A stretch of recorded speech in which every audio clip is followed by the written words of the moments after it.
میرے اس افسانے کا عنوان ہے عزت، دولت، شہرت، طاقت۔ میں استاد محترم قدرت زمانی، جنہیں ہم سب ماسٹر صاحب کہا کرتے تھے اور انہیں یہی کہلوانا اچھا لگتا تھا، کہ ایک بات سے متفق نہیں، لیکن ان کی اس بات سے اختلاف کے باوجود انکار بھی نہیں کیا جا سکتا۔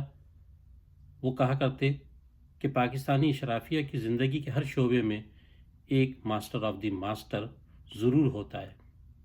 تم چاہو تو اسے کوئی بھی نام دے سکتے ہو۔ جب انہوں نے آخری بار یہ بات کہی تو میں نے انہیں چونک کر دیکھا تھا۔ اس دن ان کا لہجہ معمول سے ذرا ہٹ کر تھا، جیسے کسی گھڑ سوار کا گھوڑے کو ایڑ لگانے سے ذرا پہلے ہوتا ہے۔ وہ سنجیدہ تھے مگر پھر وہ مجھے دیکھ کر ہنسنے لگے اور دیر تک بس ہنستے چلے گئے۔ میں بھی کچھ نہ سمجھتے ہوئے ہنسنے لگا اور بات آئی گئی ہو گئی۔ میں کچھ دنوں کے لیے یونیورسٹی کی طرف سے اسٹڈی ٹور پر چلا گیا۔ واپس آتے ہی ایک اسائنمنٹ میں مصروف ہو گیا۔ اس طرح بہت دنوں تک ان سے ملاقات نہ ہو سکی اور یوں میں ان سے اس خیال کا پس منظر نہ پوچھ سکا۔ جب غیر حاضری طویل ہونے لگی تو میں مصروفیت میں سے کچھ وقت نکال کر ان کے گھر پہنچا، مگر دروازے پر تالا پڑا ہوا تھا۔ میں خاموشی سے واپس لوٹ آیا۔ کچھ دنوں بعد وہ دوبارہ وہاں سے گزر ہوا، تب بھی تالا دکھائی دیا۔ مجھے تشویش ہوئی۔ استاد کی غیر موجودگی کی طوالت نے مجھے تھوڑا سا پریشان کر دیا۔ میں جانتا تھا کہ استاد کے محلے میں کوئی خاص تعلقات نہیں ہیں، لہٰذا کسی سے ان کے بارے میں معلوم کرنا بیکار ہی رہے گا۔ ایک میں ہی واحد شخص تھا جو ان کی طرف سے فکر مند تھا، اور پھر جب یونیورسٹی کے ساتھیوں میں سے کسی کانسپائریسی تھیوری کی زندگی کی ایک گہری حقیقت قرار دینے والے ایک جونیئر پروفیسر نے مجھے رازداری سے کہا کہ سر، مسنگ پرسن کے بارے میں زیادہ سوچنا یا زیادہ بات کرنا خطرناک ہوتا ہے، تو میری سوچ کی کھڑکی پر دبیز پردہ آ پڑا اور روشنی کی کرنیں معدوم ہو گئیں۔ دھیرے دھیرے وقت گزرتا گیا۔ استاد کو غائب ہوئے 10 سال ہو گئے۔ ان کی نہ کوئی فیملی تھی جو بینر اٹھا کر احتجاج کرتی، بس ایک میں تھا، مگر میری اپنی فیملی تھی، اور میں نہیں چاہتا تھا کہ کبھی میری تصویر ہاتھ میں اٹھائے کسی سڑک پر کھڑے ہو کر میرے بچے احتجاج کریں۔ وہ معمول کی دستک تھی جو میرے دروازے پر ہوئی۔ میں نے خود ہی دروازہ کھولا تھا۔ میرے سامنے قدر اجنبی حلیے کا ایک مگر ذرا جانا پہچانا سا شخص کھڑا تھا۔ آنکھوں نے پہچان کا اشارہ دیا تو میری ہنسی چھوٹ گئی۔ ان کے چہرے پر تغیر پیدا ہونے لگا۔ میں نے خود پر قابو پانے کی کوشش کرتے ہوئے انہیں راستہ دیا۔ وہ اندر آ گئے۔ میں نے محسوس کیا کہ ان کا صرف حلیہ ہی نہیں بدلا تھا، آداب، نشست اور چال بھی تبدیل ہو گئی تھی۔ ان کے چہرے پر جاہ جلال ہی کچھ ایسا تھا کہ میں موذوب ہو کر بیٹھ گیا۔ کیا کر رہے ہو آج کل؟ آواز میں گھن گرج بھی آ گئی تھی۔ وہی بچوں کو پڑھا رہا ہوں۔ اتنا عرصہ آپ کہاں تھے اور یہ تبدیلی کیسی ہے؟ میں نے ان سے سوال کیا۔ میرے لہجے میں تمسخر تو نہیں تھا، مگر انہوں نے بھانپ لیا کہ میں کچھ زیادہ متاثر نہیں ہو رہا ہوں۔ وہ بولے، تمہیں ہم شاید اچھے نہیں لگے۔ نہیں، ایسی بات نہیں ہے۔ میں ہڑبڑا گیا۔ میں آپ کا پہلے بھی احترام کرتا تھا اور اب زیادہ کروں گا۔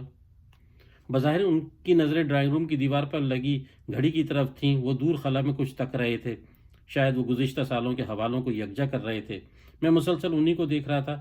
میں نے محسوس کیا کہ دھیرے دھیرے ان کے چہرے پر وہی بار بار دیکھی نرمی واپس آ رہی ہے جس سے میری شناسائی تھی، جس نے مجھے ان کا گرویدہ بنایا تھا۔ یکایک مجھے ان کی آنکھوں میں نمی کا احساس ہوا اور یوں لگا جیسے 2 آنسو چھلکنے والے ہوں، مگر انہوں نے کمال ضبط سے انہیں اور خود کو بھی گرنے سے بچا لیا۔ تمہیں یہ جان کر حیرت ہوگی کہ دارالخلافہ کی فضاؤں میں اس ملک کا سربراہ تک میرا احترام کرتا ہے۔ واقعی؟ میرے لہجے میں حیرت نمایاں تھی۔ آپ تو ایک پہیلی ہو گئے۔ چائے کا کہہ دوں؟ میں نے کھڑے ہوتے ہوئے کہا تو وہ بولے، کھانا کھاؤں گا، برسوں سے بھوکا ہوں۔ وہ پہلے سے زیادہ تندرست تھے۔ یقیناً ان کی بات اپنے اندر کچھ اور معنی رکھتی تھی۔ بلا شبہ وہ ایک پہیلی بن گئے تھے۔ میرا تجسس بڑھ رہا تھا۔ میں نے بیوی کو جا کر ان کے آنے کا بتایا، ان کے کایا کلب کا ذکر کیا۔ اس نے مجھے دیکھا اور جلدی جلدی کھانا گرم کرنے اور روٹیاں بنانے میں مصروف ہو گئی۔ میں پانی سے بھرا جگ گلاس لیے ان کے پاس چلا آیا۔ انہوں نے جگ کی طرف دیکھتے ہوئے کہا، میں آج تمہارے ہاں اپنے سارے ضابطے توڑ رہا ہوں۔ میں سمجھ گیا کہ ان کا اشارہ پانی کی سیل بند بوتل کی طرف تھا جو میرے گھر میں میسر نہیں تھی۔ وہ جس طرح باتیں کر رہے تھے اس سے میں نے اندازہ لگا لیا تھا کہ وہ کس سطح پر زندگی گزار رہے ہیں۔ مجھے یاد آیا کہ اکثر پاکستان کی اشرافیہ کا ذکر کرتے تھے، جس نے محدود ہونے کے باوجود پورے سماج کو اپنے پنجوں میں جکڑ رکھا ہے۔ وہ آج بھی میرے حافظے میں اپنی تمام تر لاؤبالی اور انوکھے پن کے ساتھ موجود تھے۔ جینس کی پتلون، دھاری دار کندھوں سے ڈھلکی ہوئی 2 جیبوں والی شرٹ، ہمیشہ ہاتھ میں رہنے والی ڈائری جس میں کچھ نہ کچھ نوٹ کرتے رہتے، لکھنے کے لیے ہمیشہ پینسل استعمال کرتے، سینے پر سجی فلپ والی ایک جیب میں مٹانے والا ربر اور پینسل تراش ضرور رکھتے۔ میں اکثر انہیں کہتا کہ ایک پینسل کی وجہ سے آپ کو 2 اضافی چیزیں رکھنی پڑتی ہیں، اگر بال پین استعمال کریں تو اس سے جان چھوٹ جائے گی۔ تو مجھے کہتے کہ زندگی ہمیشہ تبدیلی اور کریکشن مانگتی ہے، غلطیوں کو وقت پر مٹا کر درست کر لیا جائے اتنا ہی اچھا ہوتا ہے، دیر ہو جائے تو غلطیاں پختہ ہو جاتی ہیں، اور پھر درست کرنے والی سہولت بھی ہو تو پھر ماسٹر نہیں رہتا، اور پھر درست کرنے والی سہولت بھی نہ ہو تو پھر ماسٹر نہیں رہتا۔ مگر اس وقت نہ وہ جینس کی پتلون اور دھاری دار شرٹ تھی اور نہ ہی پینسل، بلکہ ان کے سینے پر قیمتی سنہری قلم جگمگا رہا تھا۔ شاید وہ غلطیوں کو درست کرنے کی منزل سے آگے نکل گئے تھے۔ وائس چانسلر نے آپ کا کانٹریکٹ ختم کر دیا۔ میں نے ضابطے توڑنے والی بات کی تہہ میں جانے سے بچنے کی کوشش کرتے ان کی نوکری ختم ہونے کا بتایا تو وہ بولے، میں چاہوں تو ابھی ایک فون کال پر تمہارے اس وی سی کا ٹرانسفر کروا سکتا ہوں۔ آپ میری الجھن کو بڑھاوا دے رہے ہیں، میں نے تجسس کا اظہار کیا۔ ہماری آخری ملاقات کب ہوئی تھی؟ انہوں نے پوچھا۔ میں اس دن کو کیسے بھول سکتا ہوں جس دن آپ نے کہا تھا کہ پاکستانی اشرافیہ کی زندگی کے ہر شعبے میں ایک ماسٹر آف دی ماسٹر ضرور ہوتا ہے۔ یہ دہراتے ہوئے مجھے یادداشت پر قطعی زور نہیں دینا پڑا تھا۔ میں نے ماں باپ کا رکھا ہوا نام اسی دن مٹا دیا تھا، اور اس سماج کے گلے سڑے ماسٹر آف دی ماسٹر کو خود پر طاری کرنے کے لیے کچھ عرصے کے لیے روپوش ہو گیا تھا۔ جب ظاہر ہوا تو لوگ میرے ہاتھوں کو بوسہ دے رہے تھے۔ جانتے ہو کسی دوسرے کے ہاتھ پر بوسہ دینا کیا ہوتا ہے؟ انہوں نے ایک لمحہ توقف کیا اور دوبارہ گویا ہوئے۔ خود کو سرنڈر کرنا۔ اگر یہ ہماری قومی سطح پر پہنچ جائے، اگر یہ بیماری ہماری قومی سطح پر پہنچ جائے تو پوری قوم مردہ ہو جاتی ہے۔ میں نے اس مردہ قوم کا تماشا گزشتہ دہائی میں بار بار دیکھا ہے۔ میں حیران ہوتا تھا کہ اس قوم کو غصہ کیوں نہیں آتا، مگر میں اس طرح نہیں سوچتا۔ اب اگر اس قوم کو غصہ آئے گا تو میں حیران ہوں گا۔ کیا آپ کسی غلط راستے پر چل پڑے؟ میں نے سوال کیا۔ اس معاشرے میں غلطی کو غلطی کب سمجھا جاتا ہے؟ بظاہر غلط راستے کا انتخاب میری اپنی چوائس ہے، مگر اس مال کی کھپت بھی تو زیادہ ہے۔ میں دیوار کے اس طرف تھا، پھر میں نے دیوار کے دوسری طرف جانے کا فیصلہ کیا، جہاں داخلے کے لیے صرف عزت کافی نہیں ہوتی بلکہ کافی دولت بھی ہونا چاہیے۔ ایسی دولت جسے گننے کے لیے ہاتھ نہیں بلکہ مشین درکار ہو۔ یعنی جو گندگی چاروں طرف پھیل رہی تھی اس میں لتھڑنا آپ نے قبول کر لیا۔ آپ ایسے تو نہ تھے؟ میں نے انہیں یاد دلانے کی کوشش کی وہ کیسے ستھرے اور اصول پرست انسان تھے۔ ان برسوں میں میں نے ڈگڈگی بجاتے ہوئے لوگوں کو اپنے اشاروں پر نچایا ہے۔ میں یہ بھول گیا تھا کہ کوئی میرے سامنے اتنی جرأت سے بات کر سکتا ہے۔ جانتے ہو حکومتوں کے بے شمار فیصلوں کے پیچھے میرا مشورہ شامل ہوتا ہے۔ تو ہم پرستی کی پھیلی ہوئی وبا میں ایسا ہونا کوئی اچنبھے کی بات نہیں ہے، میں نے کہا تو وہ بولے، تمہیں شاید اندازہ نہیں ہے، یہ تو ہم پرستی سے کہیں آگے کا معاملہ ہے۔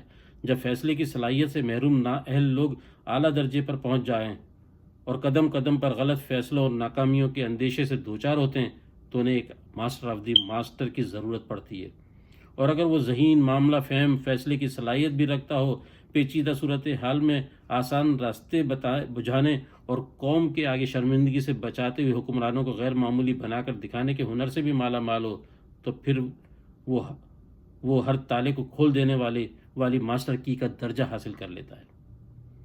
کیا اس طرح آپ نے اپنی شناخت نہیں کھو دی؟ میں نے پوچھا۔ ہم جیسے لوگوں کی اپنی شناخت نہیں ہوتی، ہم صرف دوسروں کی شناخت کو بڑھاوا دینے کے لیے پیدا ہوتے ہیں۔ البتہ یہ ضرور ہوا کہ میں طاقت کے کھیل کے تیسرے پڑاؤ میں داخل ہو گیا ہوں۔ چند دنوں کی دیر ہے کہ شہرت میرے قدم چوم لے گی۔ پورے الیکٹرانک میڈیا پر بہت شاندار انٹرویو ہونے والی ہے میری۔ یہ کہتے ان کے چہرے پر عجیب سے سرشاری دکھائی دے رہی تھی۔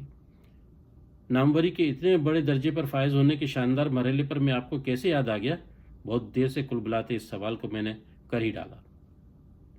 جانتے ہو طاقت کے کھیل میں جوں اوپر چڑھتے جاتے ہیں تنہائی بڑھتی چلی جاتی ہے، لوگوں پر بھروسہ اٹھ جاتا ہے، حتیٰ کہ اپنے سائے سے بھی خوف آنے لگتا ہے۔ مجھے ایک ایسے شخص کی ضرورت ہے جس پر میں مکمل بھروسہ کر سکوں۔ میری نظر میں تم سے بہتر کوئی نہیں۔ آپ ایک بہت معمولی شخص کے گھر آئیں، کیا یہ بات آپ کے لیے پریشانی کا سبب نہیں بنے گی؟ ٹنٹڈ گلاس والی گاڑیوں میں سفر کا ایک فائدہ یہ بھی ہے کہ کون کہاں جا رہا ہے پتہ ہی نہیں چلتا۔ میرے گارڈ اور ڈرائیور یہاں سے گلی سے دور ہیں، یہاں تک پیدل آئے ہوں۔ ان میں سے کسی کو بھی معلوم نہیں کہ اس وقت کون سی گلی کے کس گھر میں موجود ہوں۔ میں تمہیں رازداری سے اپنے ساتھ شامل کرنا چاہتا ہوں۔ بعد میں تم دھیرے دھیرے منظر عام پر آؤ گے۔ میرا وعدہ ہے کہ طاقت کے اس غیر معمولی کھیل میں تم بھی میرے جیسے بن کر ابھرو گے۔ اب وقت آ گیا ہے کہ تم پر خدا کی نعمتوں کے دروازے کھول دیے جائیں۔ یہ کہتے ہوئے وہ مسکرائے۔ میرے جی میں آئی کہ میں انہیں بتاؤں کہ انہیں یہاں نہیں آنا چاہیے تھا۔ وہ جسے رازداری سمجھ رہے ہیں وہ حقیقی اشرافیہ کے لیے ہزار آنکھوں سے سنگلاخ دیواروں کے آر پار دیکھنے والا معاملہ ہے، اور پھر بھروسے کے جس گمان میں وہ یہاں تک چلے آئے ہیں، طاقت کے کھیل میں اس بھروسے کا قتل سب سے پہلے کیا جاتا ہے۔ مگر غیر معمولی دوڑ میں شامل ہونے کی خواہش رکھنے والوں کی طرح کچھ باتوں کی پابندی مجھ پر بھی لازم تھی، اسی لیے میں خاموش رہا۔ اسی اثنا میں بیوی نے آواز دی اور کھانا تیار ہے، میں لینے چلا گیا اور پھر لا کر درمیانی میز پر رکھ دیا۔ وہ ٹرے میں دھری ہوئی ایک پلیٹ کو دیکھ کر چونکے اور بولے، کیا تم نہیں کھاؤ گے؟ میں کھا چکا ہوں، میں نے جھوٹ بولا، حالانکہ میں بھی جنم کا ویسے ہی بھوکا تھا جیسے چند سال پہلے وہ تھے۔ مگر دیوار کے اس طرف میری بیوی کے پاس کھڑے ہوئے ان کا ڈرائیور اور گارڈ، جو ان کی دانست میں یہاں سے 2 گلی دور تھے، نے مجھے کہہ دیا تھا کہ تم کھانے کو ہاتھ بھی نہیں لگاؤ گے۔ وہ بڑے سلیقے سے چھوٹے چھوٹے نوالے شوربے میں ڈبو کر کھا رہے تھے۔ اچانک انہوں نے ہاتھ سے اپنے گلے کو بے چینی سے سہلاتے ہوئے مجھے حیرت سے دیکھا اور نرخرے سے نکلتی خرخراتی آواز میں مجھے کچھ کہا جو کہ میں سمجھ نہیں پایا۔ اور یوں بھی طاقت کے کھیل میں خود کو ماسٹر کی سمجھنے والے کرداروں کے آخری مکالمے اتنے یادگار ہوتے ہی کب ہیں کہ انہیں تاریخی بیانیے کا حصہ بھی بنایا جائے۔